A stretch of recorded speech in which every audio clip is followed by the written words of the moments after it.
City Council is in closed session this evening on public employee appointments, Public Works Director and Community Development Director, and there's no action to report out of closed session. Thank you. Roll call, please. Council members Powers. Here. Singleton. Here. Shelton. Here. Cruz. Here. Haynes. Here.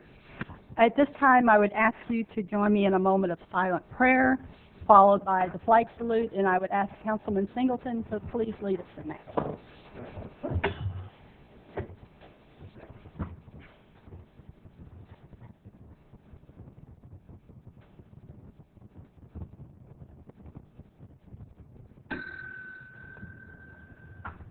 I pledge allegiance to the flag of the United States of America and to the republic for which it stands, one nation, under God, indivisible, with liberty and justice for all. Thank you. Liz, would you read the video statement, please?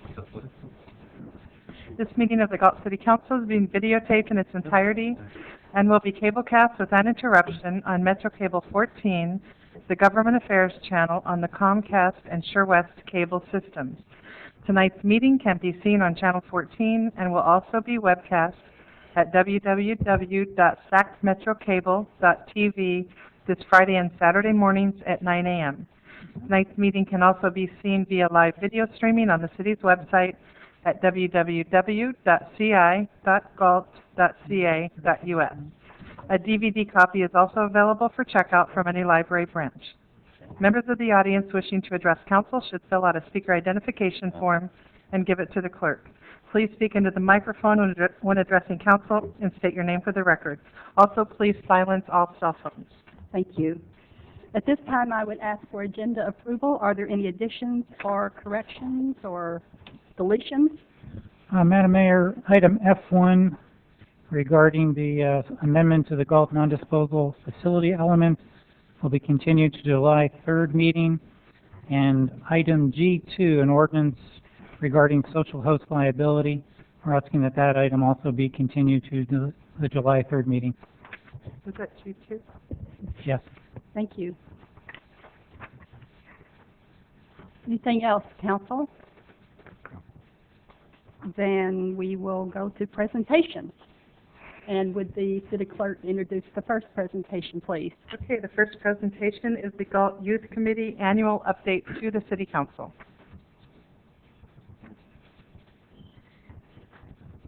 Good evening. I am Mariah Franco from the Galt Youth Committee, and I am the Youth Committee Secretary. And I'm Emily Hernandez. I am the Vice Chairman of the Youth Committee.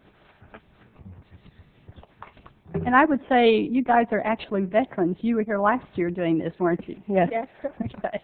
Go ahead. Next, please. Next. This is the list of topics which we will cover in the following slides. And the following are our guest speakers.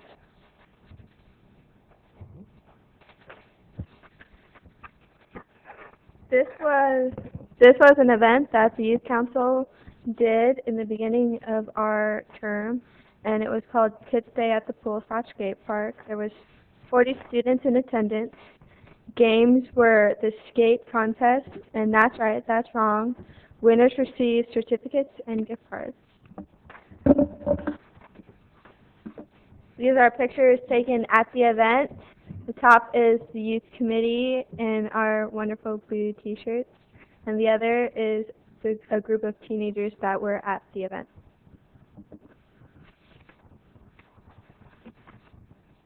And the top photo is of our skate contest, and the students that participated received awards. And the bottom photo is the teens who were winners of our games. We also hosted a Halloween party, Adam's Family Monster Bash. There were 110 students and families in attendance, and the community was able to come together and celebrate the Halloween holiday. And the text in the box is what the subcommittee based the event on. The top photo is of the youth at the Halloween event and some of the activities, and the bottom photo is of the families participating in our cakewalk. The top photo is again a picture of all the children that participated in the activities, and the bottom one is of our chairman Mariah Bray beginning a relay race. The next event is our Crafting with Santa, and we had 34 children in attendance, 41 volunteers. All students were mailed a letter from Santa, and also the Galt High School Drama Club performed a skit at the event. The next one is Message of Love on Valentine's Day. We chose to visit the nursing home. Our message was, "Roses are red, violets are blue. The youth of Galt appreciate you. Happy Valentine's Day." And flowers were given to the residents.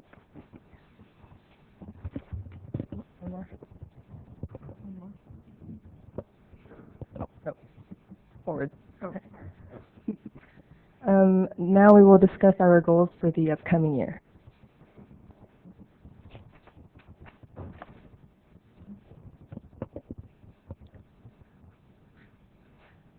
We plan to focus on fundraising,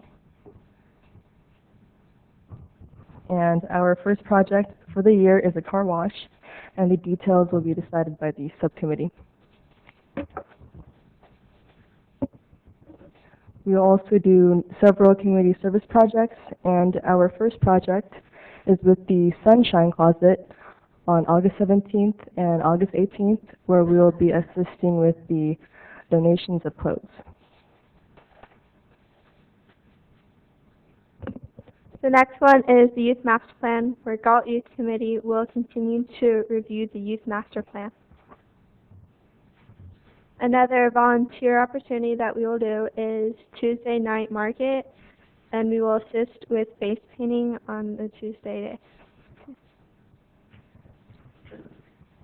We will also have an event we might host, will be the Halloween party. Ideas are in the box and will be determined by the youth subcommittee. We will also host a St. Patrick's Day dance, where the students of Galt will participate, most likely in the month of March at the Littleton Center, and the rest of the ideas in the box will be determined by the subcommittees.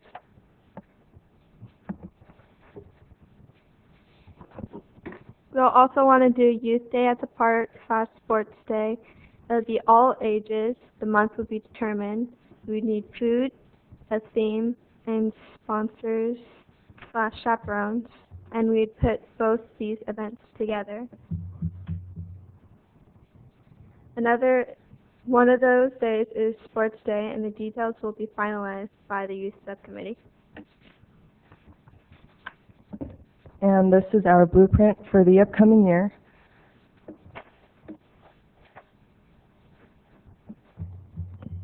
On the left side is our mission statement. Throughout it is a challenge to break the walls of competition that has been built. These activities and events are protective measures against negativity. These activities and events are highly beneficial to our community. It will help prevent bullying and graffiti. It will be of aid to eradicate the invisible division lines. It's truly in the interest of uniting the youth of Galt, Liberty Ranch, and Estrelita High School. Gives a chance to open doors, to encourage the youth, and a step towards unity for the community of Galt. Thank you. Very good.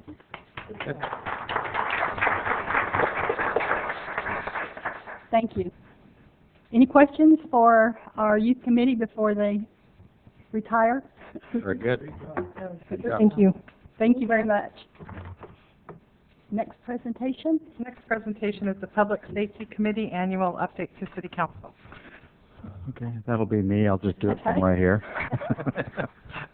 I do, just because a couple of the committee members, I'm going to put you on the spot if you guys don't mind coming to the podium and just saying hello.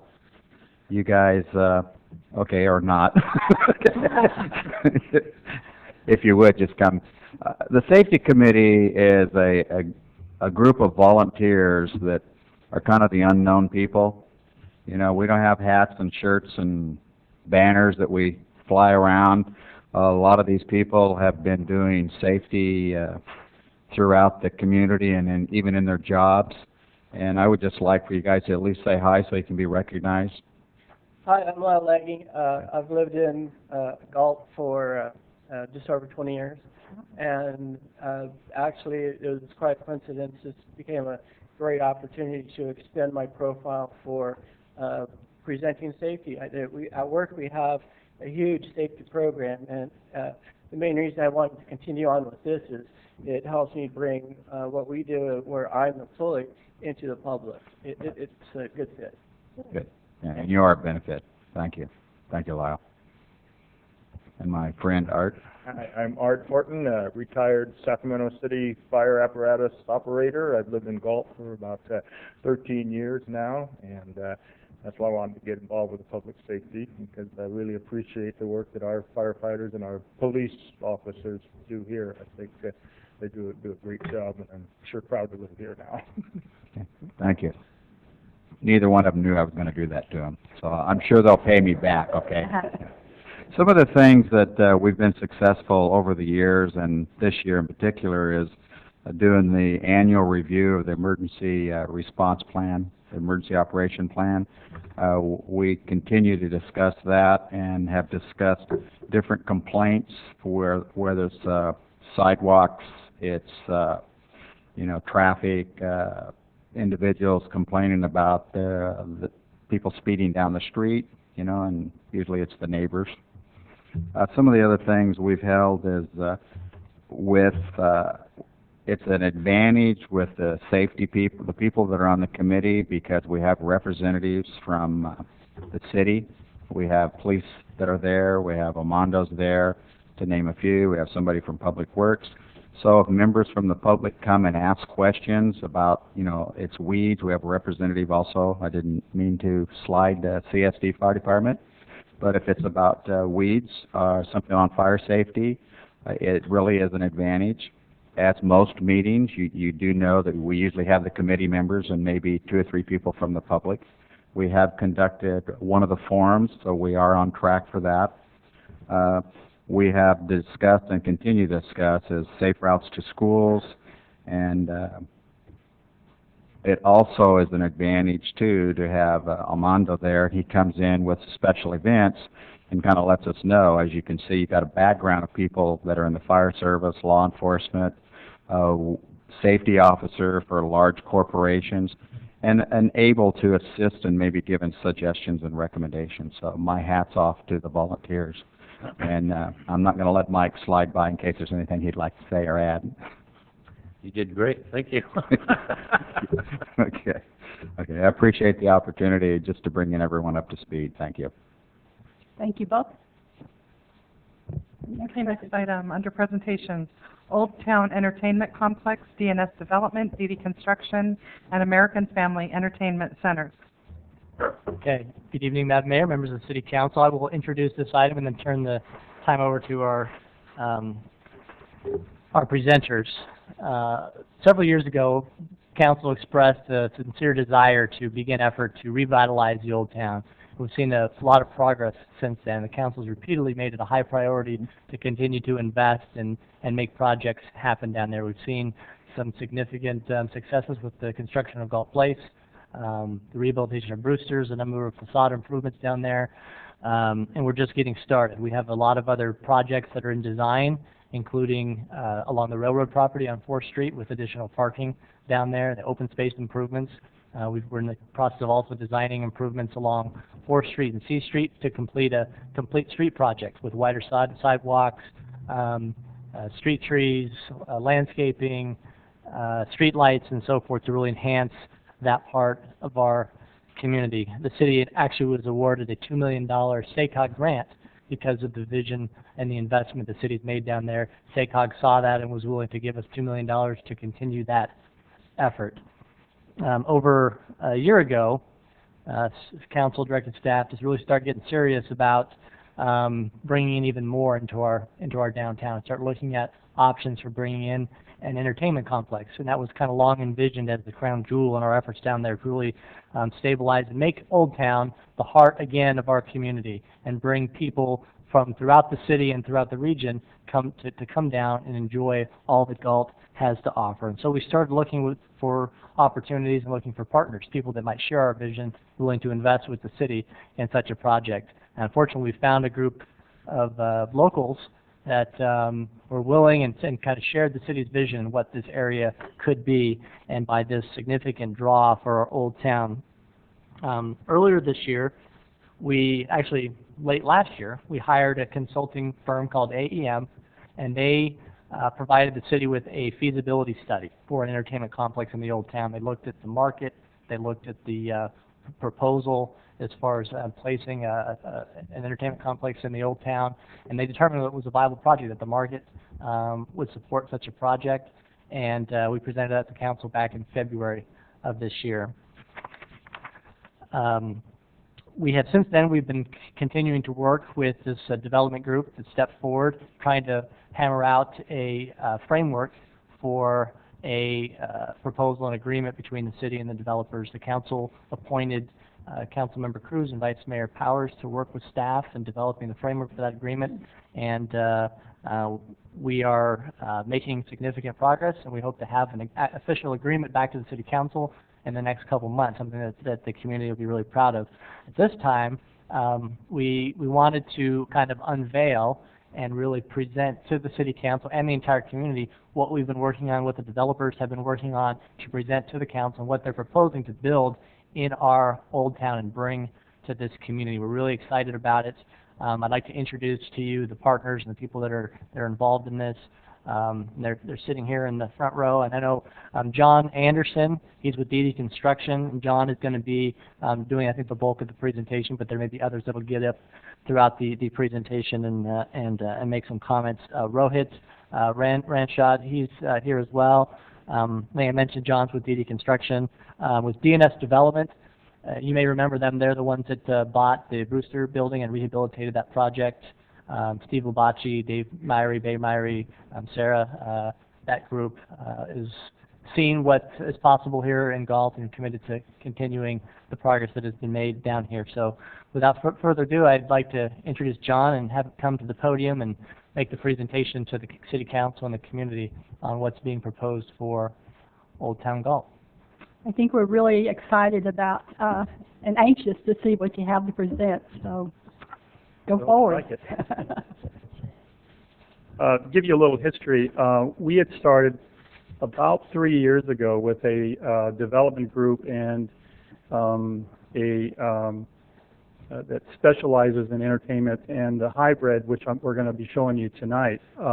It's different. You don't see this type of a product on the West Coast.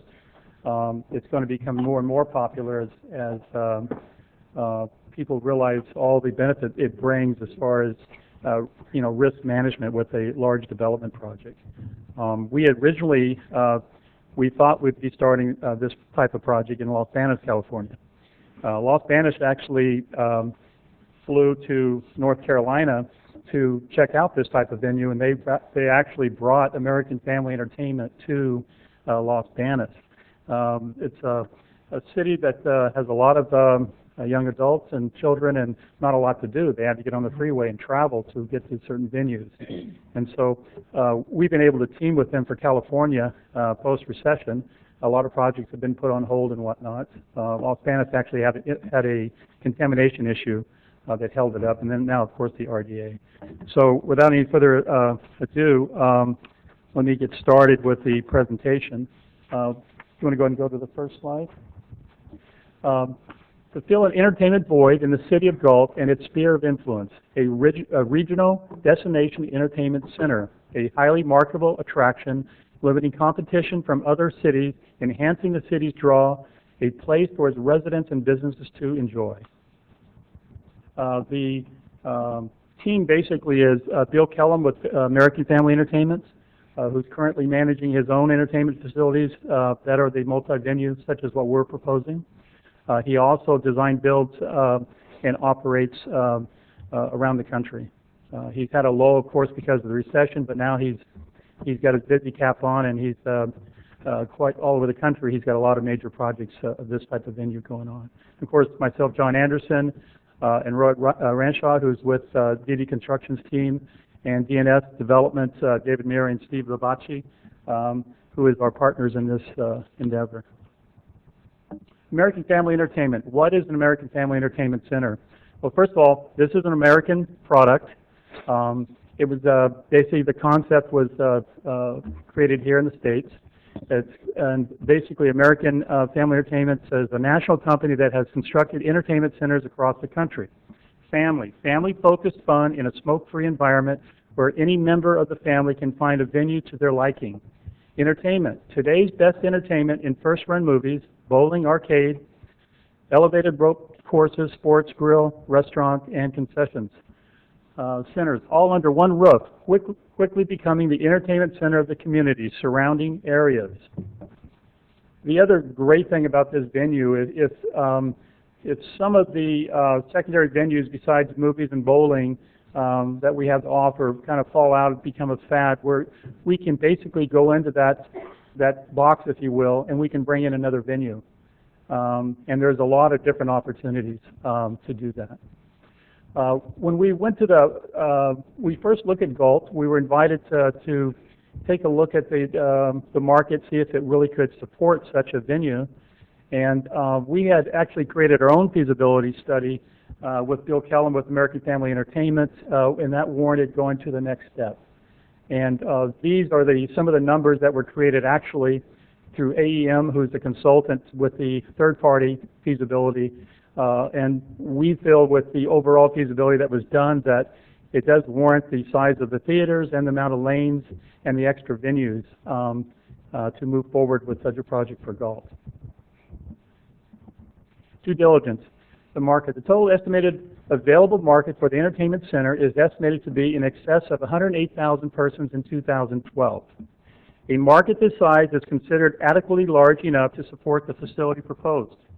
Attendance. Total attendance, visits per person for the first year of operation is projected to be in excess of 276,900.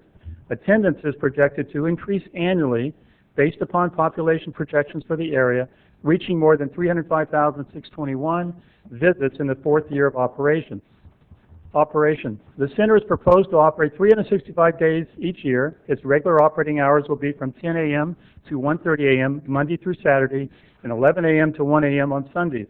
On a weekly basis, Friday, Saturday, and Sundays are expected to account for 60% of the week's attendance. Proposed venues. Based upon the size of the resident population, the surrounding areas, Galt can support an entertainment center that comprises of the following in a two-story structure. We basically started off with a single story. We've come back with a two-story. I think we've finally landed with a pretty good concept to move forward. 6 state-of-the-art movie theaters with a seating capacity of approximately 953 seats. 20 state-of-the-art bowling lanes, of which 4 are private. 4 children's bowling lanes, 3,000 square feet adult and children's arcade, a 3,650 square foot two-story laser tag venue, a 2,650 square foot bar restaurant, a 1,360 square foot of flex meeting space, corporate event center, of course the grand lobby and the concession area, all housed in a 59,840 square foot building. The location is between B and C Street, facing 4th Street. Because of the lay of the land, if you will, and the existing structures, existing sidewalks, elevations, we're proposing to have the entrance ingress egress on B Street, and we're still working on concepts to have additional access between perhaps the restaurant and the new structure. It's kind of a work in progress. I think there's one parcel that's not numbered there that would actually include the entrance area for the entertainment venue. This is fresh off the CAD drawing, the concept for the bowling and the entrance area. As you can see, kind of the checkered area, that would be B Street on the entrance.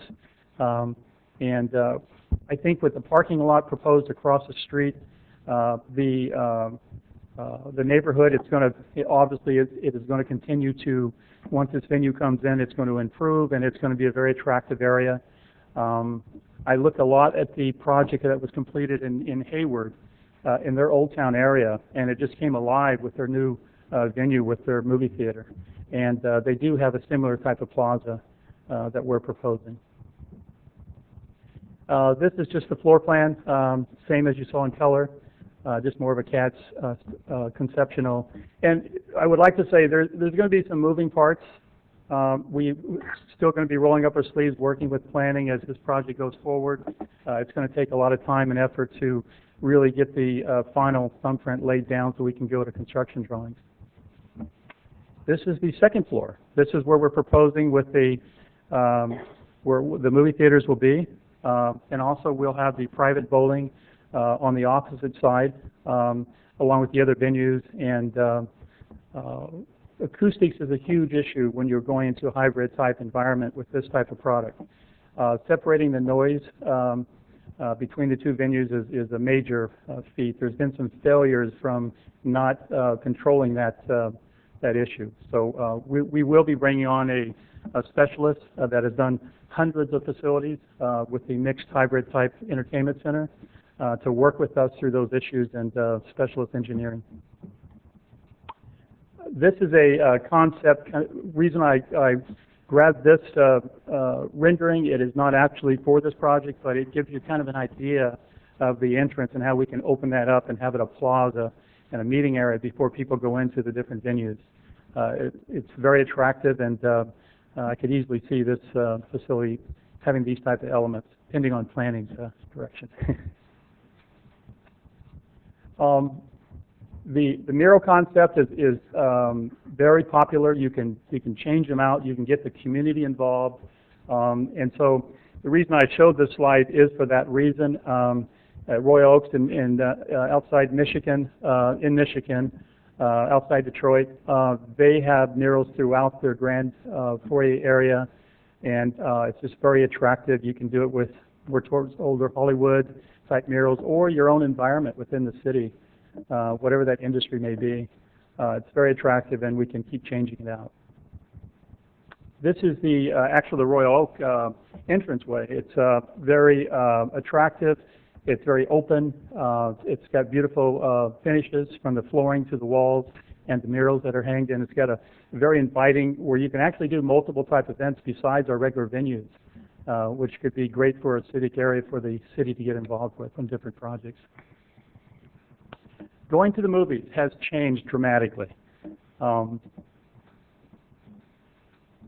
Movie theaters, state-of-the-art movie theaters, stadium seating with extra wide aisles and comfortable seats, state-of-the-art projection equipment, digital and 3D, state-of-the-art Dolby Surround sound systems, first-run movies, affordable prices, extensive concession menu, in-theater snack and beverage service in the executive movie seating level, special kids programs, senior citizen only showtimes. There's a lot of venues that we don't enjoy that are actually going on right now in the Midwest and on the East Coast, and they're very popular, and we're planning on bringing those type of venues to this project also.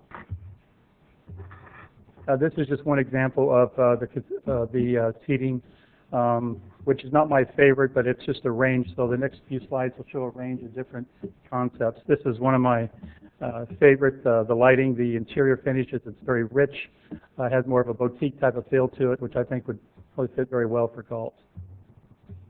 Again, a very nice looking theater. Bowling, the professional synthetic glow lanes, automatic computer scoring system, automatic lane bumpers for children, galactic laser light show bowling, media masking units, affordable prices, kids, special kids programs, league bowling, family night only bowling. As you can see, the new bowling lanes with all the different light features and televisions and finishes for the furniture and whatnot are very attractive, and it kind of lends to a kind of a richer kind of boutique setting, which is very nice. Especially, I think, for Galt, it would fit really well. This is looking back without the lights on, different direction, but kind of gives you an idea of the type of furnishings and finishes. Night bowling, which is a very, very popular because of the different masking on the lights and on the lanes and the black lights. You can see the different finishes in the finish for the flooring and on the ceiling. You've got, this actually shows where you've got viewing from the restaurant side, where they can actually watch the bowling as they're sitting in the restaurant or at the sports bar. And just another shot of the magic that happens when the lights go on for night bowling. Another shot of night bowling. Other entertainment venues, arcade games for children and adults. All the latest state-of-the-art arcade games. Pool, billiards, and shuffleboard. The latest computer games on big screens. Party and private meeting rooms. Corporate event space, laser tag, 24-pack, laser frenzy, 2-person. Give you an example of the arcade type area. And this is a very popular venue in all of these facilities as very well. I think the seats are probably more for the parents than the kids. Laser tag play area, design ideas. And this can be kind of reinvented, moved around so it never gets boring. But it is all pre-designed and factored as part of our overall development package. Just another shot of that. Laser Frenzy, Laser Maze, which I understand is a lot of fun. Self-contained laser maze. Sports grill and restaurant. Good food at affordable prices. Large screen TV showing the latest sports action. Senior citizen discounts. Special sports and concert events on theater screens. This is very attractive because you can actually have a side door to one of the theaters and have a corporate event, you know, with a sports bar and restaurant. You can actually close it for a special party and screening. It works really well. Affordable standard movie and bowling concessions, full menu for all cravings. Special menus for kids, special birthday and private party options. Food and beverage concessions from lunch, dinner, party dishes, full service bar. And just another concept that blends well with entertainment with the lights and whatnot. Another restaurant lounge concept. Conclusion, this is a viable project with the right economic parameters in place. This is a significant positive impact to the city and the community. The only such combined entertainment venue in the greater Galt area. The city of Galt can be first to market, alleviating the likelihood of competition due to large sphere of influence of such a venue. Economic overview. Developers taking large capital risks, close to $3 million in cash. 2 feasibility studies concluded that this is a viable project and location. Feasibility studies anticipated significant contributions by the city. City investment needed to make this project go. Developer signing on recourse loan plus capital investment totaling almost $14,148,000. No liability to the city, no future capital calls, great community impact, over 276,000 visitors anticipated annually. Thank you. Okay. Are you open to any questions? Yes, or absolutely. Council, do you have any comments or questions? Or No, thank you for the Okay. presentation. other 2 council members who've been working on this for a while? You No, I'm actually really excited about it. I think that it's, you know, we need some entertainment in this town, and we actually do need some places for kids to go. And I'm really excited about the So if I can add, we've vetted this project substantially, internally, corporate-wise. We feel there's going to be a reverse commute, and so not only for the city of Galt, but they're going to actually have people from Lodi and Wilton and other areas are actually going to be coming to Galt for these different venues. At first, we thought perhaps the market didn't work to add all the other venues. In actuality, that's a huge liability not to have the extra venues. I know my son will travel all the way to Sacramento area with some friends in Winnebago and spend a day doing laser tag. We want them to exit in Galt and come here and do those type of things and at Brewster's and spend their tax dollars here. And so I think it's going to be a big hit. I will say that we have no intention of building anywhere near this corridor, because the last thing we want to do is have these type of entertainment venues cannibalize each other. Right. We've seen it in other markets where they overbuild in movie theaters and whatnot, and so you can rest assured that there will not be a venue in Stockton or Lodi. I wanted to give you an example about how excited the community is about this whole idea. Last Tuesday at the Tuesday night market, a good friend of mine, Gladys Brown, who is, I don't think she'll mind if I share that she's over 90 years old, came up to me. She said, "When are we going to get the bowling alley here?" And I said, "Gladys, are you going to bowl?" "Oh yes, that's my favorite entertainment."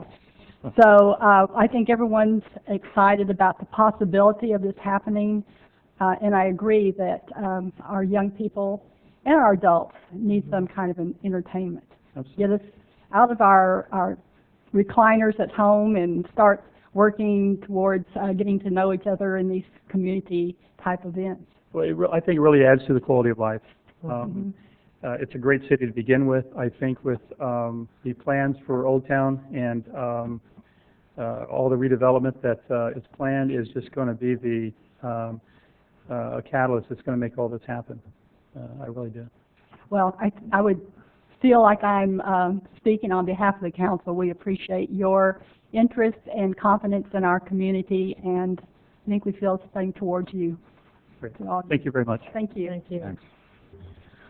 Just make a final note. We are going to be bringing different items relating to this forward to the City Council over the next couple months. Property acquisitions that are necessary for this project are on tonight's council agenda, and there will be, once we have an agreement worked out, we'll bring that forward back to the City Council in the next couple months as well. So this is not the first step. This is but another good step. We're continuing to move forward in a positive direction, and we'll see this thing to fruition. Okay, thank you. Thank you. Are we ready for public comment? Yeah. Under Government Code Section 954.3, members of the public may address the council on non-agenda items. Speakers may address council on any agenda item during consideration of the item. Speakers shall restrict their comments to issues that are within the subject jurisdiction of the City Council and limit comments to a maximum of 3 minutes. Please fill out a speaker sheet located on the table inside the entrances to the council chambers and forward the completed speaker sheet to the city clerk. And I have no speaker sheets tonight. Okay. Then we will move on to the consent calendar. Okay, we have 9 items tonight. Number 1, approval of the minutes of the special meetings of May 22nd, 2012 and June 5th, 2012, and the regular meeting of June 5th, 2012. Number 2, approval of the City of Galt warrants. Number 3, adoption of ordinance number 2012-04 regarding establishment of zoning districts and permit procedures respectively, and also amending the official Galt zoning map to reflect the changes. Number 4, adoption of ordinance number 2012-05 repealing and replacing chapter 18.24 of the Galt Municipal Code regarding combining zoning district regulations and specific plans. Number 5, adoption of ordinance number 2012-6, rescinding or otherwise modifying conditions of rezoning ordinance approval relating to the architectural review procedures and requirements for new single-family homes imposed on identified residential developments in the ordinance. Number 6, senior nutrition program, contract services with Meals on Wheels by Asian Community Center. Number 7, appropriations limit for the fiscal year 2012-2013. Number 8, appropriation of Fund 7, fund balance, to the wastewater treatment plant upgrade project, CIP number 56H. And number 9, contract for analytical laboratory testing of potable drinking water and wastewater, and quarterly groundwater monitoring and reports. Okay, you've heard the consent calendar. Is there any questions or discussion on any of the items? If not, Motion to approve. thank you very much. We have a motion and a second. Roll call vote, please. Vice Mayor Powers? Aye. Councilmember Singleton? Aye. Councilmember Shelton? Aye. Councilmember Cruz? Aye. Mayor Payne? Aye. Motion passed unanimously. And And next item, please. The next item, I'll read it, and we are continuing the item, public hearing to adopt a resolution approving the Second Amendment of the City of Galt non-disposal facility element, which will be continued until July 3rd, 2012. The next item, number 2, under scheduled matters, 2012 through 2017 capital improvement program. Okay, my pleasure to present the 2012 to 2017 capital improvement program. We did have a budget and CIP workshop with the council several weeks ago.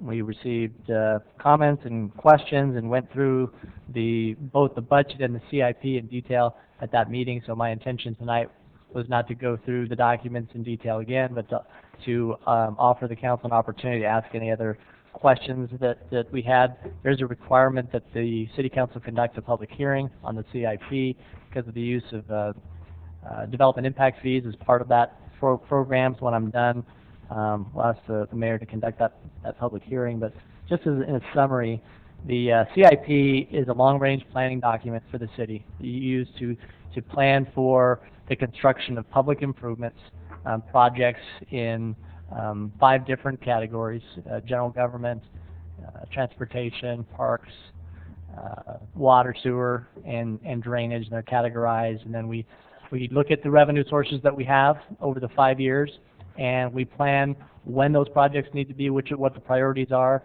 and then we also look beyond that, down the road. What are we going to need? How do we prepare? How do we plan?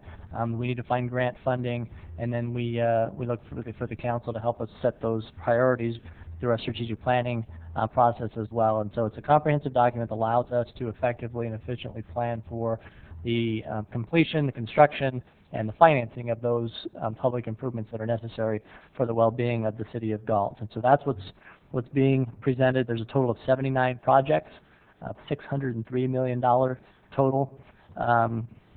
Most of that is programmed beyond the CIP. However, there is a total of $40 million within the 5-year time frame. The recommended appropriation for fiscal year 2012-2013 is $16.1 million, and the following fiscal year, 13-14, is $15.4 million. A lot of big projects that are in construction right now, a lot of other big projects that are in design and will be under construction in the next 2 years. So as we've noted previously, the city is on a very aggressive infrastructure building campaign right now. I'm trying to address some past deficiencies as well as preparing ourselves for the future and opportunities that lie in front of us regarding the future of our community. The projects, this entertainment complex we talked about tonight, some of the infrastructure necessary to make that happen are included in this 5-year CIP. Some of the work on the railroad tracks, C Street, parking lot projects, those are all listed in this CIP. So with that, I will turn it over to the City Council. The recommendation tonight is to conduct a public hearing, adopt a resolution approving the 5-year capital improvement program for fiscal years 2013 through fiscal year 2012, 2013 through 2016, 2017. Be happy to answer any questions. With the consent of the council, I think we will open the public hearing to hear if there's any comments first, and then I'll come back to the council for their comments. So with that, I will open the public hearing. Are there any comments from the audience? Seeing none, I will close the public hearing and ask council members if they have any questions or comments. And for the benefit of the audience, I would also let you know that we had a meeting previously that we went over all these projects pretty intensely, so we're pretty familiar with them. But at this time, do the council members have anything that they want to bring up? I'm good. None? No. Okay, then would you read the recommended action, please? Recommended action, conduct a public hearing and adopt a resolution approving the 5-year capital improvement program for fiscal years 2012 through 2013, 2012-2013 through 2016-2017. Move Okay. to approve. We have a motion to approve the resolution and a couple of seconds. Oh, I didn't hear you. Right. We do that loud. Yes, you do. So we had a really strong second. Would you call for the vote, please? Roll call vote. Vice Mayor Powers? Aye. Councilmember Singleton? Aye. Councilmember Shelton? Aye. Councilmember Cruz? Aye. Mayor Payne? Aye. Motion passed unanimously on the resolution. Next item. Next item under regular calendar, this is the strategic plan. At this time, we will review our strategic plan, our goals and objectives. And if you can go to the first one if you don't mind. This is one of our 3-year goals is to enhance economic development. And we will go to item number 3, and I'd ask Jason to report on that, please. Yep, and this has to do with the entertainment complex as well, and the other projects we've talked about tonight. The city issued, or the redevelopment agency issued tax increment bonds a year ago for the purpose of revitalizing Old Town, the C Street, 4th Street corridor, and we've been delayed with the elimination of redevelopment agencies, and we're back now on the right track. We've been going through the appropriate process through the state, that the state requires through AB 26. Recently, the city council, acting as successor agency, approved the recognized obligation payment schedule, which is a required process. That went to the oversight board. The oversight board approved it, and on that recognized obligation payment schedule included the expenditure of the bond proceeds. That was approved by the oversight board in end of May. We sent it to the State Department of Finance, and they approved most elements of that ROPS, including the expenditure of bond proceeds. So we now have a green light to move forward with the expenditure of those funds on the various projects. One of the items is later in the agenda, which is the acquisition of some of the properties in the downtown and Old Town, and so we'll be bringing forward subsequent agreements for your approval, including for the theater project, as well as the construction for the other projects that have previously been mentioned tonight. So we're really excited. We've cleared a lot of hurdles, and looking forward to moving forward and getting some of these projects completed. And I think we are excited. Oh, very much. The next item, and I would also mention that we review these goals every month. So some of them we're not going to go over tonight. We're just going to hit some of the highlights. The next one, item number, what is that? Number 6, okay. Identify agriculture industry opportunities for the city of Galt and report the results to the city council. One of my thoughts that I've been working with SACOG on is for us to look at our local resources and how can we leverage those for more employment and keeping people in Galt. I've been working with Galt High School. One of the things that SACOG loves, as well as the local government commission, which are both interested in this project, is to get students involved. So I've been working with the ag department at Galt High School, and they asked if I would let them get the county fair out of the way before they take on this project. And I met with Dave White and Cheryl Reese last week, and they're ready to get going on it.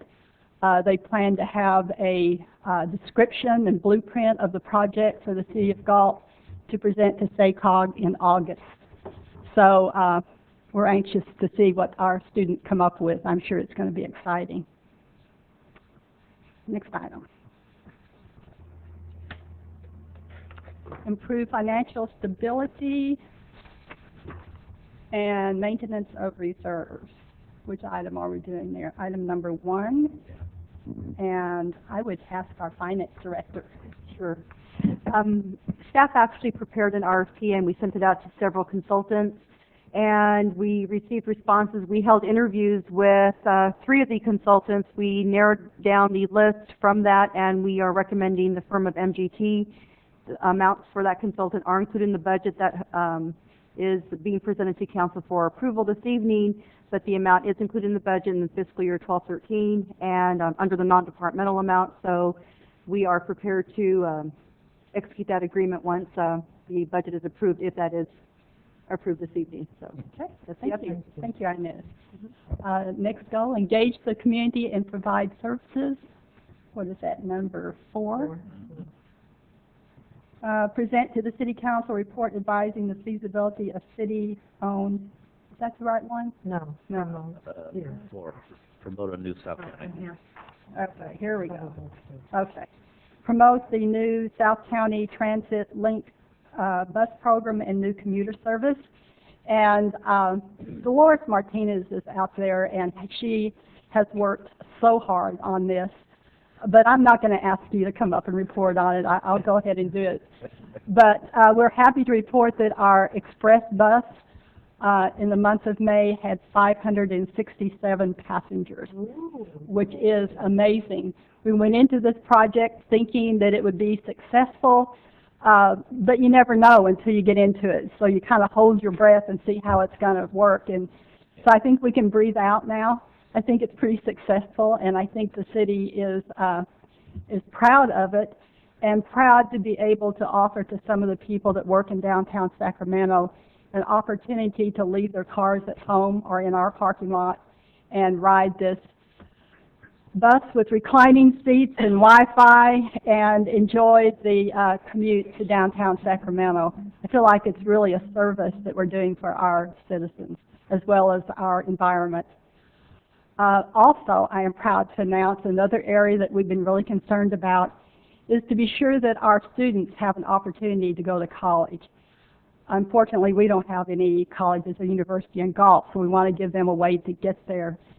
So starting in August, I believe August 6th, we will have a bus that will take our students directly from the city of Galt to Consumnes River College via Bruceville Road. In the past, they've had to go into Elk Grove, switch buses, and it just wasn't the best solution. So again, we feel like this is going to be a good service for the community, especially with gas prices as high as they are. The feedback I've been getting from the students is they're willing to give up their cars and spending money on gas and taking the bus to college. The other good part of this is it will go down Bruceville by all of our medical facilities. So it'll be available for anyone that would like to go to Kaiser, Methodist, any of those hospitals along the way. So we'll hold our breath and see how successful that will be. Mayor, I think one of these days we're going to have to rename the Galt Sacramento Express to the Sacramento Galt Express to get all the people from Sacramento down to our entertainment complex. That'll work. That's a great idea. Okay, and what's the next item? Item number 5. Randy, would you like to report on that? It seems like that's your territory. Yeah, because I think Mike's going to probably swing it back over to me anyway. You betcha. No, we are on track. We had stated that we would conduct 2 safety forums. You can see the first one we held in May was on, we had actually the Fire Marshal, Chief Apple, came out and reviewed the weed abatement citation program, and it was very well received. We did have a few members from the public, you know, not a lot, but it was a start. Again, I'd just like to throw in there, my goal would be for the city to host, you know, an annual or a semi-annual or something, a safety forum. The next one will be held in July 23rd. It will focus around the neighborhood watch and hopefully get the community geared up for National Night Out. Thank you very much. Sure. Okay, that's it. Okay, next item then. And this was just to receive the report, so there will be no voting on this. The next item, G2, was pulled. We won't discuss that. Under City Manager's Office, 2012 through 2014 biannual budget. Okay. Similar to the CIP that I just presented, this item was discussed at length at the budget workshop that was held on May 29th. At that meeting, Council gave direction to staff to come back for adoption of the budget at the next meeting, which is what's being presented tonight. Again, I won't go into all the details of the budget. We did that at the last meeting. As indicated at that meeting, as directed by Council, funding has been included, an amount of $10,000 for the Galt Area Historical Society, as well as other changes that were recommended by staff at that meeting. Council did not give any other direction to staff to make changes, or everything that was discussed at that meeting has been incorporated into the document that you see and is in front of you tonight.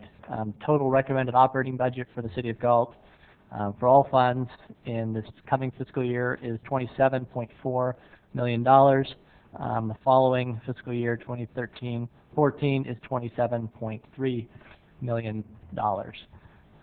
The recommended action for the council tonight is adopt a resolution approving the 2012 to 2014 operating budget.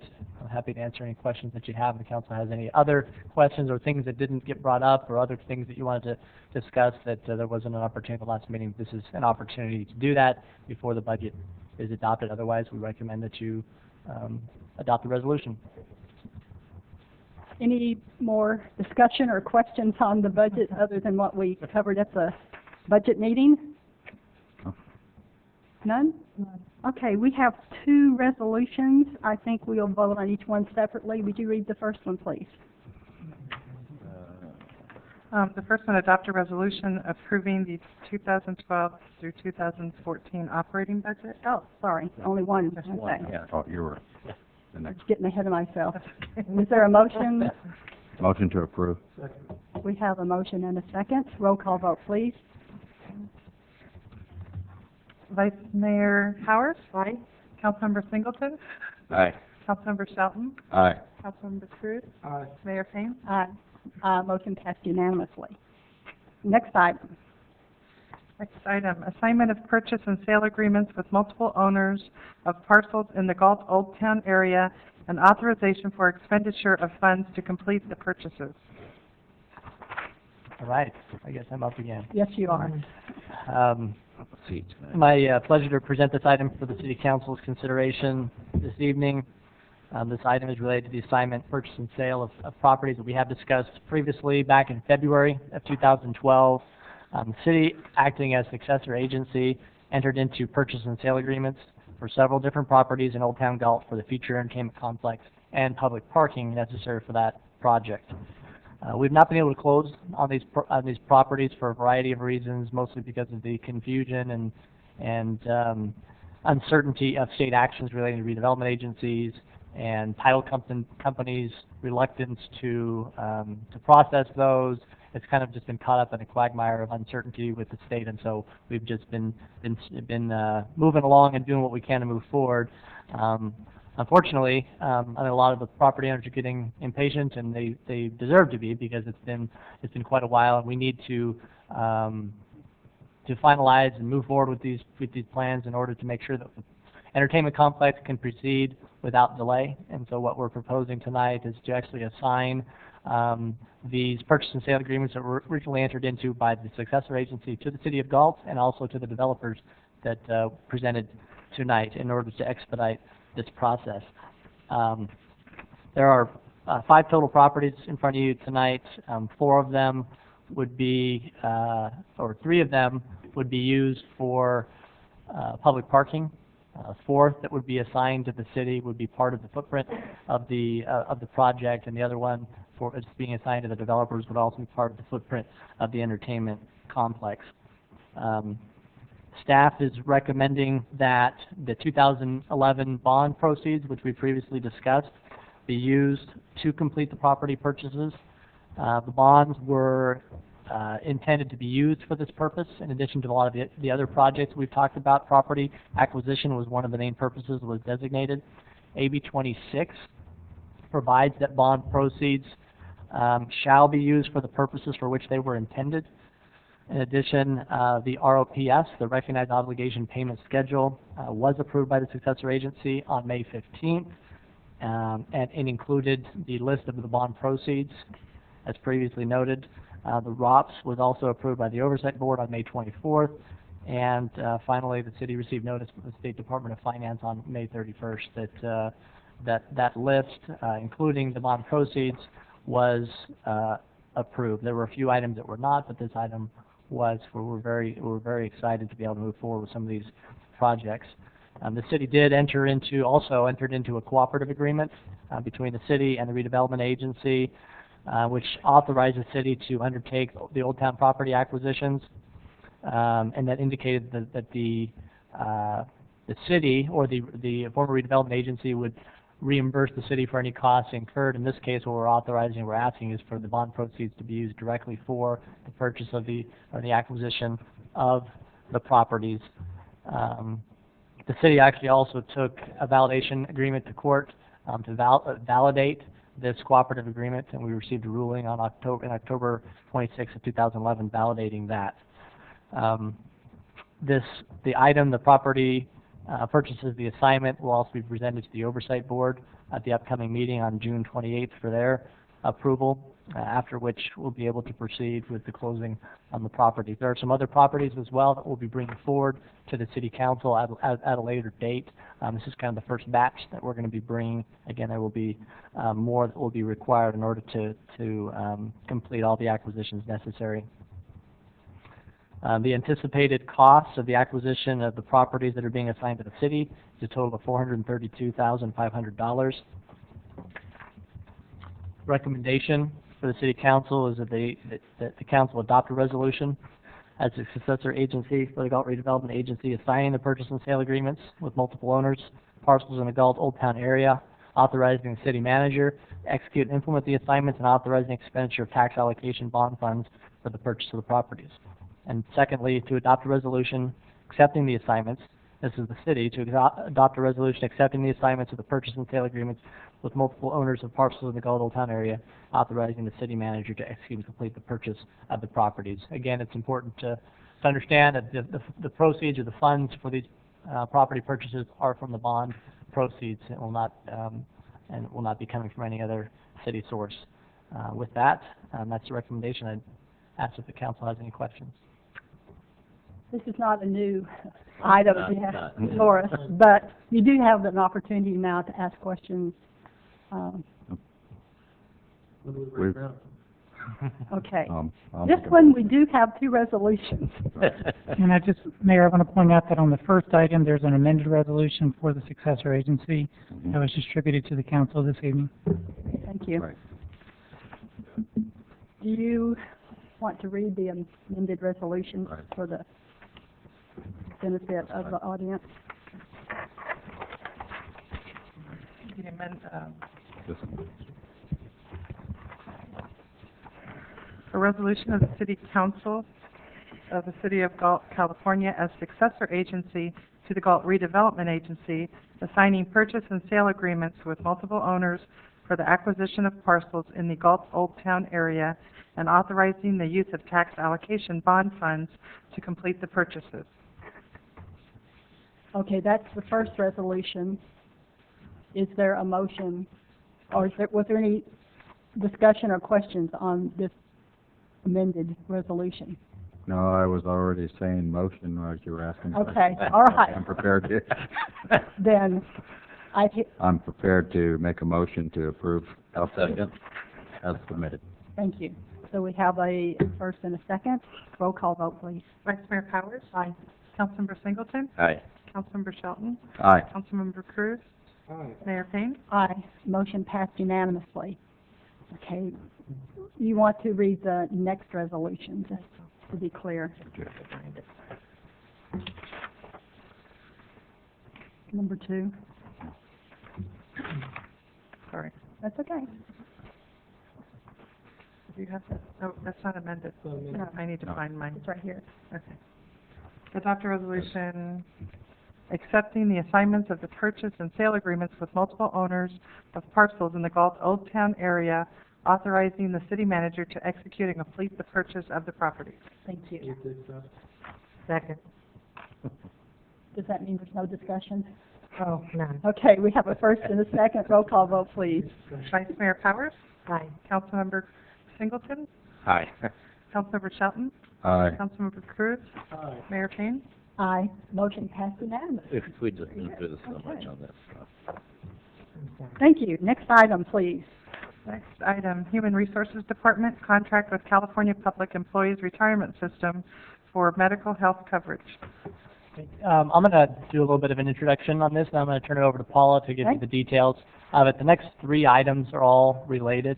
We split them into 3 separate reports because while they're related, they're separate actions that need to be taken by the city council. But this is all related. This is an opportunity for for the city to save money. We've been looking the past little while at different ways to save money, obviously with the recession and the economic troubles that the city's experienced. We're always looking for ways, and recently we looked at an opportunity with CalPERS Health to lower our premium costs for medical coverage for our employees without significantly impacting the coverage provided to those employees. So the three items in front of you tonight, the first one is to contract with CalPERS Health, changing our medical coverages over to them. The second one talks about the necessity of the CalPERS Health system, which is to offer a retiree medical program to the city and to city employees. The intent of what we're doing is not to really offer that program. It's kind of a necessary evil that comes along with it. And as Paula will explain, we're starting with the very smallest amount possible. Even with that, there's still significant savings to the city and the ratepayers. And the final item in front of you tonight is changes to the personnel manual, the MOUs with the GPOA and GPHU, the different bargaining groups that we have in the city, to take some of the savings that we're going to realize from the change in the health care premiums and be able to reduce the furloughs that have been in place for a couple of years for our employees. So that will provide added benefit not only to the employees in the way of giving some money back, but more importantly provide more services directly to the public. As their employees come off furloughs, it means they're working more hours. It means they're putting more service back to work in our community. So the public benefits by some of these changes. There are also some other proposals and things that you'll see as Paula goes through here that will change the way that employees pay and the way that the city, as well as the way the employees pay for healthcare premiums going forward.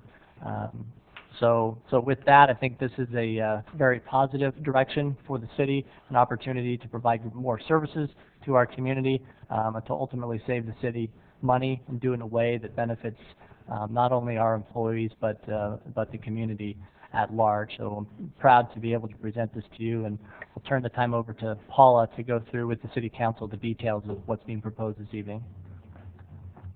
Thank you, Paul. Good evening, Mayor and Council members.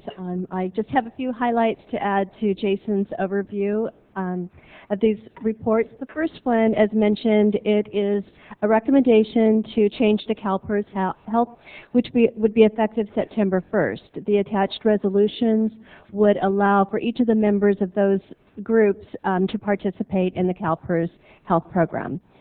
And as mentioned, this was discovered on, a cost-saving search, and we have looked at CalPERS periodically through the years. When I first got here, we looked probably 3 or 4 years in a row at CalPERS, but their rates were significantly higher, and the retiree health is always a little scary, and we didn't really delve deep enough into it until just recently to find out that this unequal method is something that we can reasonably plan for.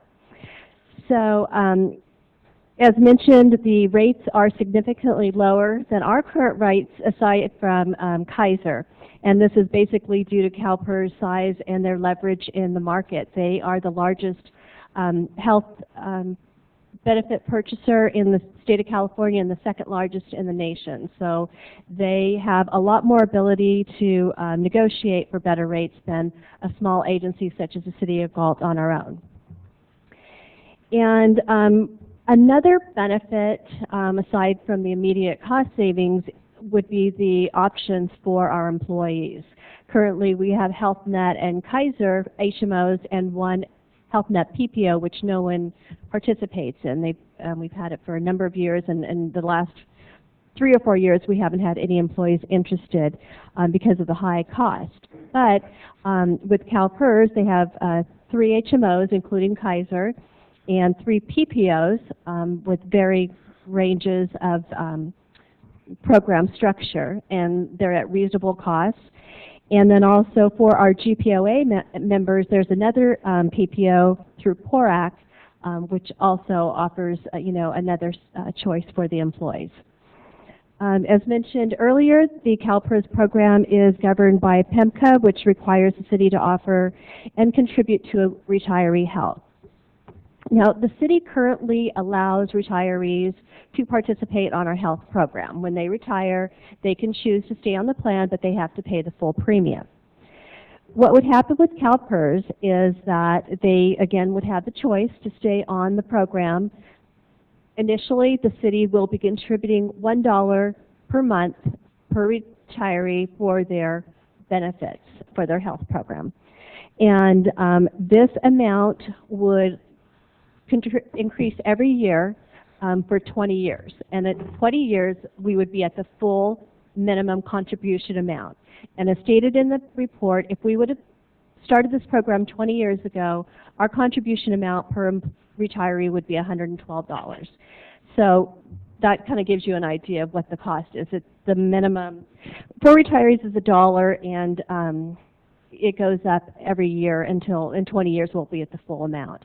Now, the $112 for 2012 increases each year by the CPI, and for 2013, the minimum contribution amount will be $115. So as you can see, even if we were at the full amount, we'd be only increased $3 per employee per month, per retiree. This retiree cost for the health can be pre-funded, and again, that'll be in the second report. We'll talk a little bit about how that will work. So let me see, I'm sorry, I lost my point. I guess just to let you know, we'll talk about that a little bit more in the actuarial report. But again, even though it's just $1 a month per retiree, that's something the city will be planning for and putting away for future expenses. Elected officials can participate in the CalPERS health program, and as mentioned in the report, actually the city attorney and the city manager and I will be working on a recommendation on how that will work. There'll be a slight change to the municipal code. As for employees, if this proposal is accepted tonight, they will have enrollment forms sent to them in the next week or so, and we are planning an enrollment fair on July 9th, where CalPERS, along with Blue Shield, Blue Cross, and Kaiser will be here to answer questions about the various programs and also help them fill out their enrollment forms if there are any questions. And again, the coverage would begin on September 1st, and the current programs for HealthNet and Kaiser under the City of Galt would terminate on August, the last day of August 31st. So if you have questions regarding this report, I can go ahead and see if I can answer them now, or if you'd like, I can just go ahead and go through the second and third staff report and provide information on each item. Do you want to hear the full report and then have questions? Okay, I think that'll be fine. Go ahead, continue. Okay. The second report, as we talked about, it's having to do with retiree health and the post-retirement benefit, which is known as OPEB. And this must be accounted for and reported in accordance with the governmental accounting standards. And to determine what our funding amounts will be, or our future costs, we needed to do an actuarial study, which was conducted by Bickmore Risk Services. And what that does is estimates our current and future costs and provides the city an estimate of what our costs will be to provide this retiree health. As discussed in the report, the city has an option to pay the retiree health contributions on a pay-as-you-go method, or to pre-fund the contributions and place them in what we will be recommending is a revocable OPEB trust account. Staff's recommendation is to contribute to the retiree health contributions at the lowest amount possible. As mentioned earlier, it's $1 a month, starting out, and at the maximum, again, if we would have started 20 years ago, it'd be $112 right now. By pre-funding the OPEB costs and contributing at the lowest amount, the city is being fiscally responsible, and unlike the majority of other agencies that you hear retiree health and everybody, just runs in the other direction. And the reason is they have use the pay-as-you-go method. And up until about 2008, I think that's when GASB 45 was fully implemented, these unfunded liabilities were not required to be placed on their financials. So they just thought, okay, we'll just pay for it when we get there. And now, because of this GASB 45 and these accounting standards, they've had to take a long, hard look at what their unfunded costs will be.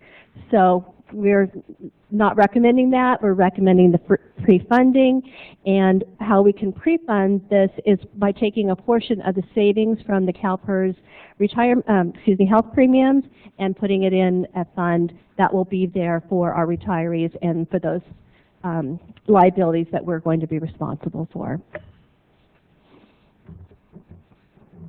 Let's see, the last staff report has to do with implementing the changes basically due to the change in CalPERS Health, and as mentioned, the savings from the premiums. We're able to reduce the employees' mandatory furloughs, and those are different for each group based on the meet and confer meetings that we had with them.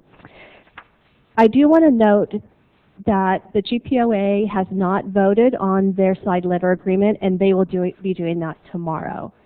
So if they are okay with it, everything will be signed after tomorrow. So I did want to make you aware of that change, because I think it was slightly different in the staff report.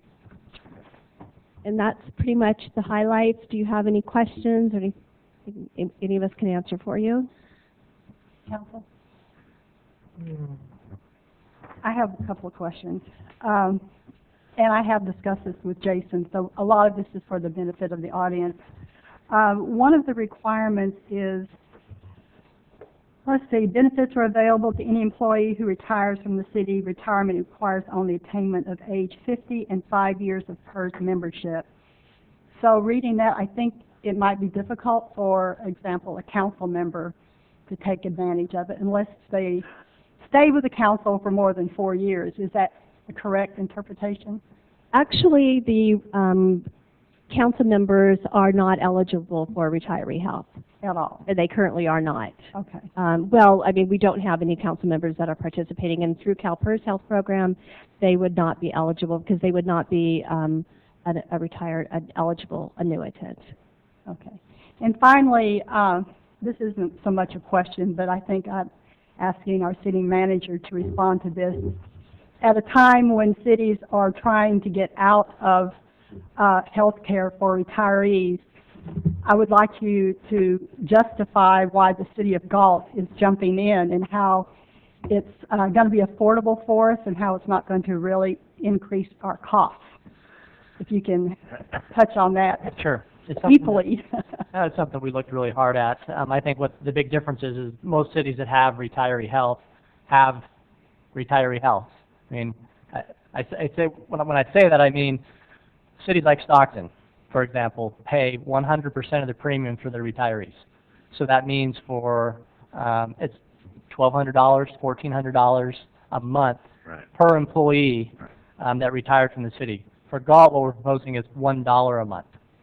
So it's a world of difference from what we're talking about. It's not a true retiree medical program. It's really a requirement of joining the PERS health system that you have to offer something. Mm-hmm. And they do allow you to do this unequal method, as Paula described, that you can start at just $1 a day and then go to the minimum. So even in 20 years, you're still only at, you know, if we started before, we'd only be at $112 right now, compared to, you know, some of these other cities that are fully funding retiree medical.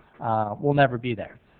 We would cap out at the minimum amount, and so that's, I think, the one big difference. The other big difference is by going to CalPERS Health, we're saving on our premiums. So we get savings day one from changing without any liability or any increase in the cost for the retiree medical. And so it's only in the long term that there will be some costs for the retiree medical, but we're going to be setting money aside from day one. So we're going to be taking some of that savings, setting it in a trust fund, and not touching it, and letting that interest build, so that when those bills come due in future years, we've got money sitting there. And that's the difference. Most cities have done the pay-as-you-go, that ooh, it's not costing us very much right now, and so we're just going to, you know, just wait every year, and then 20 years later, they have 500 people that have retired, and they're spending $6 million a year on retiree health, and they haven't set a dime aside for it. So there's really a world of difference from what we're proposing, doing in a fiscally responsible manner, as opposed to some of what other cities have done. Okay, and recently in the newspaper, I was reading that CalPERS increased their premiums by 10%. Would you talk about how we're able to adjust to that? Sure. Well, the budget that you adopted tonight, we had assumed a 10% increase for our healthcare premiums. What we've seen in our own healthcare premiums over the last 5 years was we saw an average of 10 to 12% every year in healthcare premiums. And we looked at PERS, even though this year's rate is a little bit higher, it's still less than what we'd experience on our own. And historically, the last 5 years for PERS Health, they've been averaging 6%. So even though this year is higher for PERS, it's still lower than what we've experienced before, and we think in the long run it's going to be significantly less than what we'd be able to do on our own. It just makes, you know, logical sense. If you're by yourself, a little old Galt with 130 employees trying to negotiate with these large healthcare providers, we don't have a lot of leverage. And we have a couple of large claims, and boom, there goes our rates. And you have PERS Health with, you know, all the members that they have throughout the state. Our rates are going to be much more stable. Doesn't mean they're not going to go up, because healthcare across the country, as everybody knows, is continuing to go up significantly. So we will continue to see significant healthcare increases year after year, unfortunately. But we think that they will be more stable than we would be able to have on our own. And I just wanted to add one thing, because currently we pay, the premium for Health Net Family is over $2,000 a month. And even with the January 1/13 rates, their Blue Shield net value, which is comparable to our Health Net, is close to $1,600.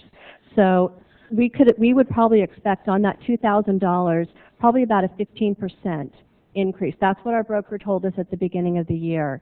So even though they did have a little bit higher increases, Jason mentioned, we're still way ahead of the game. Okay, and the other thing is we're pretty much locked, we would be locked into this for only 2 years, correct? If we go with this. In other words, We can get out of PERS Health whenever we want. Okay. The only caveat is if you once you leave, you can't go back into PERS Health for 5 years.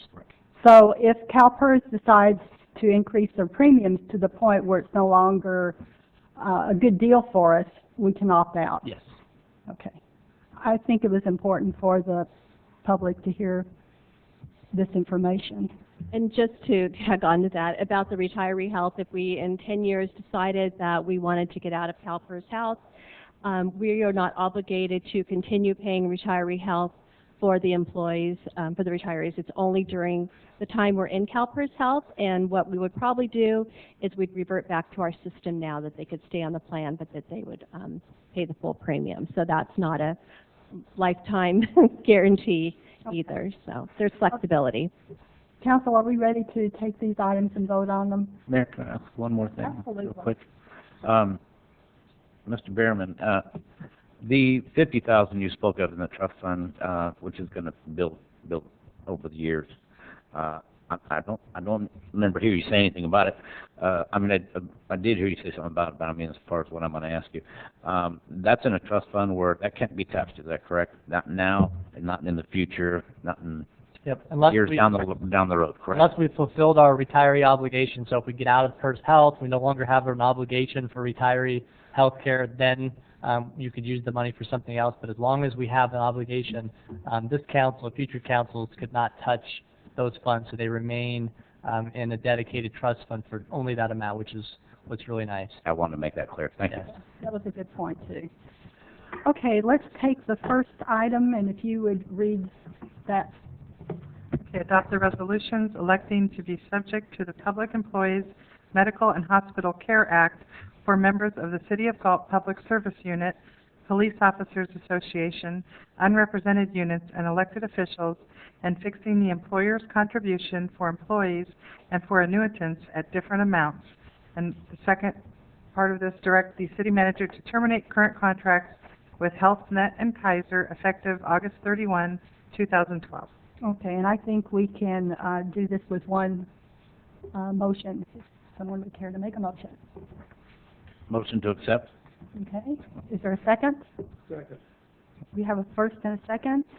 Roll call vote, please. Vice Mayor Powers? Aye. Councilmember Singleton? Aye. Councilmember Shelton? Aye. Councilmember Cruz? Aye. Mayor Payne? Aye.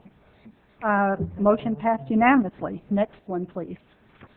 The next recommendation, adopt a resolution number 1 accepting the actuarial analysis of the expected costs to provide the minimum required contribution toward health coverage for the city's current and future retirees. Number 2, approving the pre-funding levels at $50,000 per year in fiscal year 2012 through 2013. Number 3, directing the city manager to present all future pre-funding level proposals to the City Council during the biannual budget process. And number 4, directing staff to bring back to Council investment trust options for funding future retiree health benefit costs. Okay, and I believe we can do all 4 of those items in one motion? Yes, ma'am, it's one resolution. Oh, Okay, good. thank you. Second. Okay, great. We have a first and a second. Roll call vote, please. Vice Mayor Powers? Aye. Councilmember Singleton? Aye. Councilmember Shelton? Aye. Councilmember Cruz? Aye. Mayor Payne? Aye, motion passed unanimously. Next item, please. Okay, number 1, adopt a resolution approving the changes to the Memorandum of Understanding with the Galt Police Officers Association relating to furloughs and authorizing the city manager to execute the side letter agreement. Number 2, adopt a resolution approving the changes to the MOU with the Galt Public Service Unit relating to furloughs and authorizing the city manager to execute the side letter agreement. And number 3, adopt a resolution approving changes to the City of Galt Personnel Manual relating to furloughs and medical health insurance premium contributions. You've heard the recommended action. Is there a motion to that effect?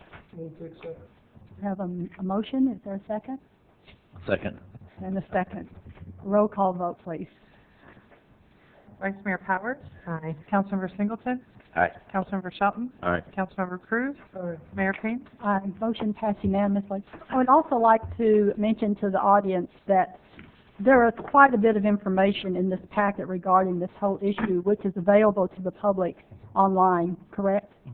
A lot of details that you didn't hear tonight, that we've had a chance to go over it, but it's also available to the public if you have questions. Okay, next item.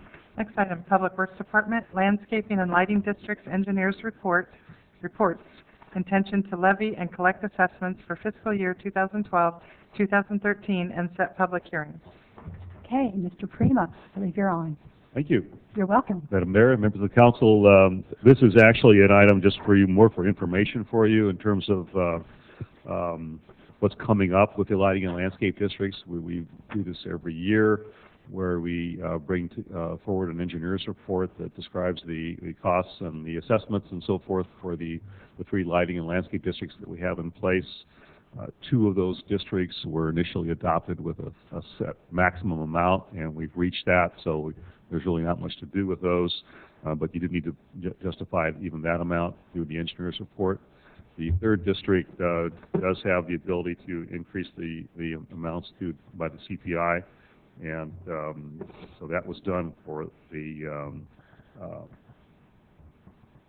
LLD number 3, which is actually a citywide district that new projects annex into when they develop. So that one is going up by about $7 per parcel. For that district, the amount is, the typical amount is $288 roughly for each parcel. The other 2 are about half of that, again, because of the fact that they haven't been raised. The process is that we publish this notice. There's a public hearing. It'll be next month to actually adopt these levies. So this is really more of a heads up that's coming up for you. If you have any questions on that, we've got to try to answer them. I think the main point we wanted to make, though, is that the aside from the legal requirements that we go through this process, is that these districts really are running out of money. We talked about it when the city manager mentioned it in the budget presentation last month, that This is going to be a long-term concern. We look at the numbers ourselves in the department. It's going to be an issue for the next 2-year budget, where we're really going to have to take a hard look at how we deal with those, whether we cut back services or go through a process, try to raise the assessments, particularly on those first two districts. So it is a difficult thing to do. I've seen that happen in other areas where, like turning off every other street light kind of thing, or doing things like that the public's not going to be too appreciative of. But I think it goes to point out, though, that the public, if you show them the direct service they're getting, and hey, here's what it costs. Do you want to pay for it or not? It's their choice. So I wouldn't be too afraid of going through the process, but it is one that you'll need to do at some point in the not too distant future. So with that, I'll answer any questions you might have. Question. Mr. Guttridge. Did you fill out a speaker sheet? Pardon me? Did you fill out a speaker sheet? Yeah, I left it in my house. Okay.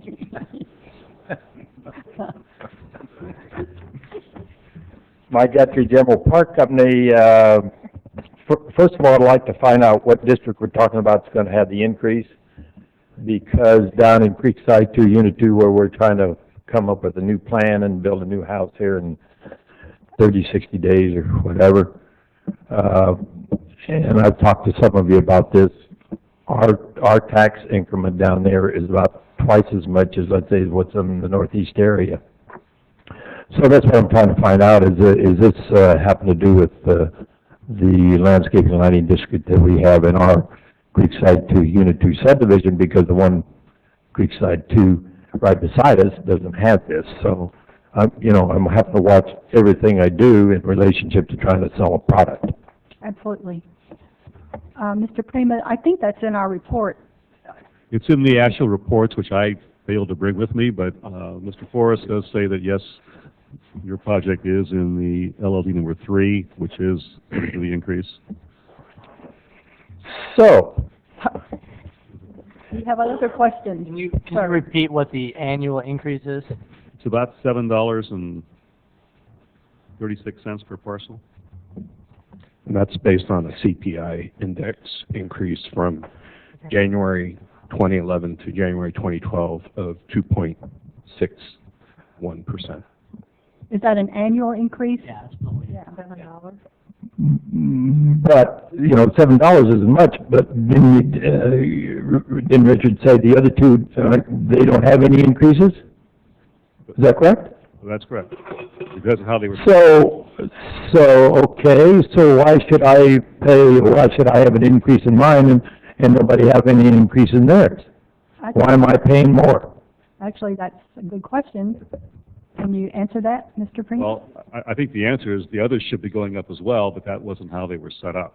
Originally. And so, as I mentioned, they are running out of money. I believe in the next 2-year cycle, you'll be looking at cutting back services in those areas. Or increasing. Or proposing. Well, you need to go to the voters to have that approved. You can't just do it yourself. Does that answer your question? No. Oh. I think what I'm hearing is for $7.60 or whatever it was for your subdivision, you're probably going to ultimately be in better shape than these others when it comes to the fact where we either have to ask the voters to increase the cost or cut services. And I think someone selling homes is not going to want to have every other light turned off or whatever.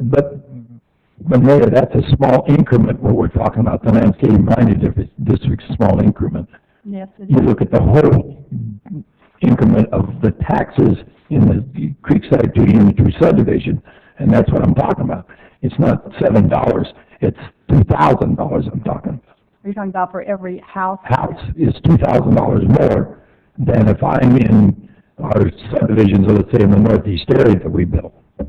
That's what I'm talking about. That's not on the agenda today. I mean, that's not what we're talking about. All we're talking about is the landscape. Yeah, but I want to get, city manager, I want to talk about what it's cost me and what I can do to try to build product. And we just talked about it down at what we're going to do downtown. I've still got to try to sell product. I got 36 lots sitting over there that I got to do something with. and just do something with, I've got to have as much benefit as everybody else in town. That's what I'm talking about. Thank you. I think we hear that. Thank you, Mr. Guthridge. Now, we have a resolution. You want to read the resolution, recommended action? Recommended action. Approve resolutions declaring intention to levy and collect assessments for fiscal year 2012-13 for the Westside Galt Lighting, Landscaping, and Maintenance District 1990-02, the Northeast Galt Landscaping and Lighting District, and Landscape and Lighting District number 3, respectively.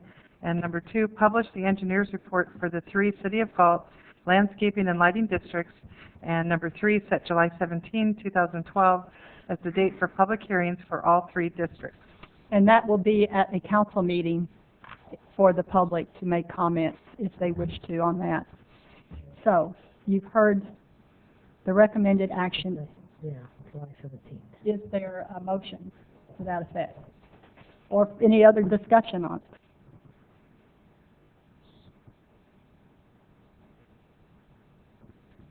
Wow. Council?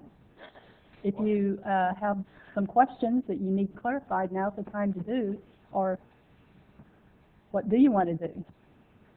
Well, I move to approve the resolutions. Okay, we have a motion to approve. Is there a second? I'll second the motion.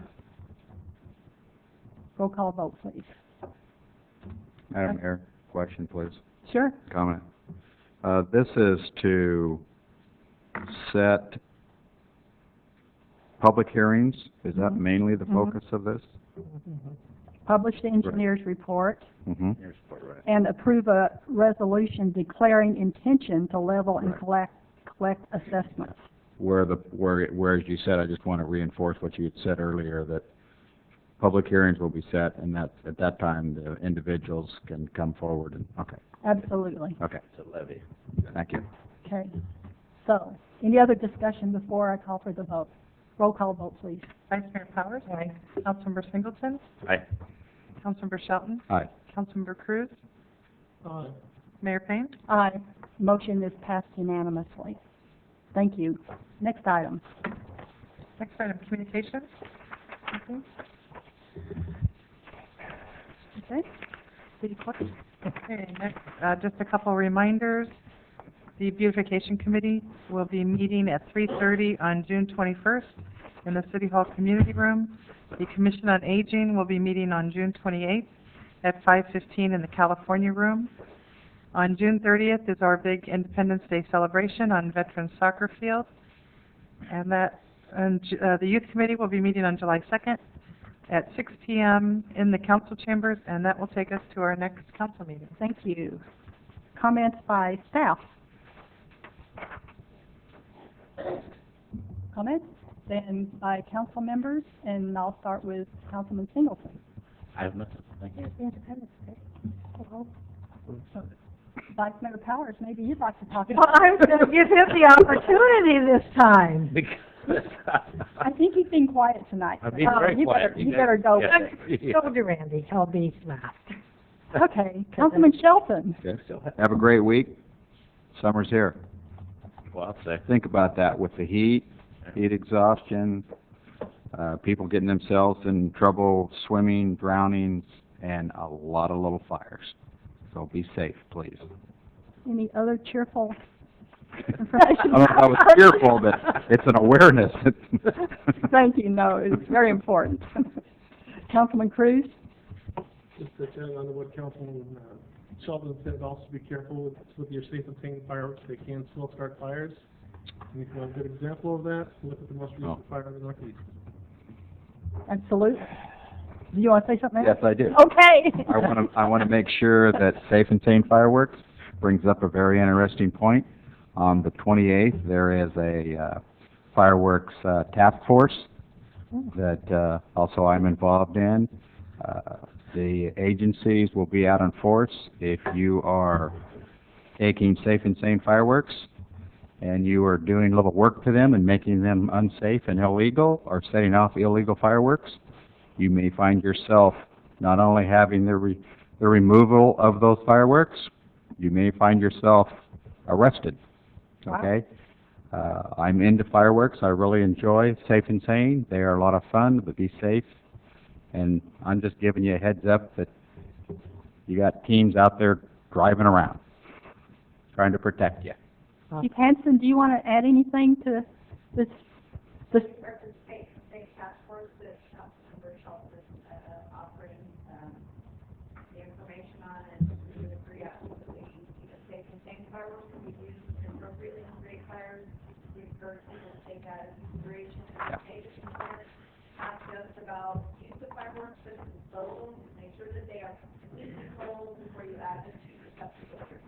It sure would have been nice if you'd come up here to the podium. You didn't ask her to do that. You, I know. You I had a comment know. from right there. She caught me tonight. Okay, thank you. But I think it is a point that was well made. Are you ready, Vice Mayor? I'm ready. Yeah, are you- And you know what, Armando, just chime right in because, Sorry, Armando could have done that too, you know. Armando's been working, and his staff has been working with us to make the second annual Independence Day celebration bigger and better than the first one. And we hope that you'll all come down June 30th. I know that there's going to be a fire truck down there and probably a police patrol car. But we're having a lot of events going on, and starts off at 10 o'clock in the morning. I'm going to see if I can ramble this all off.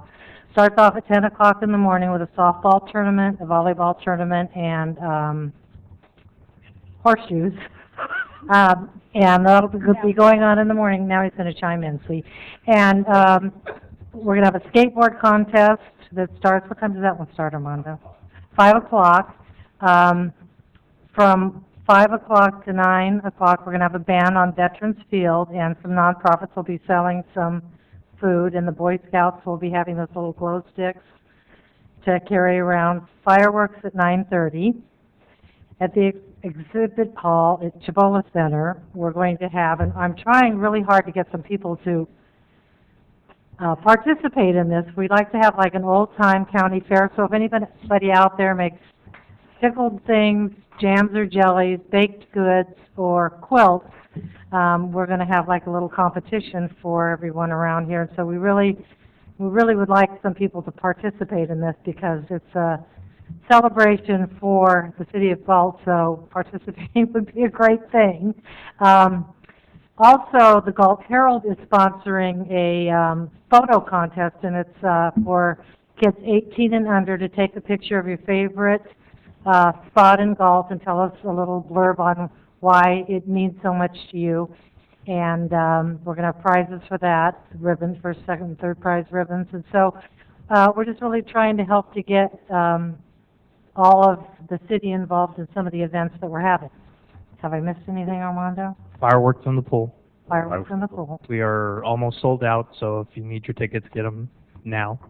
So, And we need to explain that doesn't mean you're setting off fireworks in the no, pool. we're not setting off fireworks at the pool. You're able to swim between 5 and 10 p.m., and then when the fireworks go off at 9:30, you can lounge in the pool and watch fireworks from the pool. Sounds like fun. And the band's name is Inner Soul, who will be there from 5 You till had 9. your chance. Yeah, you did. Well, And also, you can bring a picnic basket, no glass containers on the Veterans Field, so, you know, bring your family down and come and hang out. This event is mostly free. There's a few things that cost a little bit, and there's a bounce house and wall climbing, which is a $5. It's a kid zone. It's Kid $5 charge, but it was a very popular last year. And also, we forgot about the petting zoo with the library storytelling hour, or storytelling between 5 and 9. And they're going to do something else, too. So there's all kinds of stuff to do all day. And so we're hoping everyone will come out. So there's a lot of work been put into it. You know, we all have this dream of these wonderful community events where people come out and they get to know each other and have a good time. Well, this is it, folks. So I'm going to be there, and I hope I see every one of you and your grandchildren or your children or whomever, your boyfriend, everybody come out there, and we'll have a great time. Can I add one more thing? Absolutely. We do have some involvement from some constituents in town, and I do want to acknowledge that Kelly Keege's out there. She's been working really hard with us for about a year, and we've had a great core group of people that have taken the bull by the horns with us and come to every meeting and really worked on helping us get going, and that's part of the community involvement, so I just wanted to thank goodness for that. It's Yeah. lonely if you're trying to do all this by yourself, believe me. Well, including the Parks and Rec staff, Monica and Deborah helped out quite a bit also, and Donna from our city clerk's office. Anybody else with the day? No? Okay. I think that's it. Hey, I want to tell you about some fun things we did in Galt this past Saturday. It was very unique to me. It was a tractor pull at the Galt High School. It was sponsored by the FFA. And I can tell you, I didn't realize that people would come out for something like they came out for that. Those bleachers were packed. And I was there from 6 to 9 o'clock, and I finally gave up. I'd seen about as many tractors as I could stand trying to pull this weight down the field. But it was a good time. It was a good community event. And I think that just shows how hungry people are for entertainment, because they really came out for that. It was a fun thing. Another thing, of course, we have our Tuesday night market down at Smud Park, which I think is appearing to be really successful. So if you're not at a council meeting on Tuesday night, go down to Smud Park and buy some really great watermelons and peaches and stuff. And thank you all for coming. If there's no further business, I will adjourn the meeting at about 12 minutes till 9. Thank you all. We covered a lot. It is Steve's birthday tomorrow. Yeah, we did. And I suffered. I want you to know, I suffered. Let this guy go here. I got chocolate.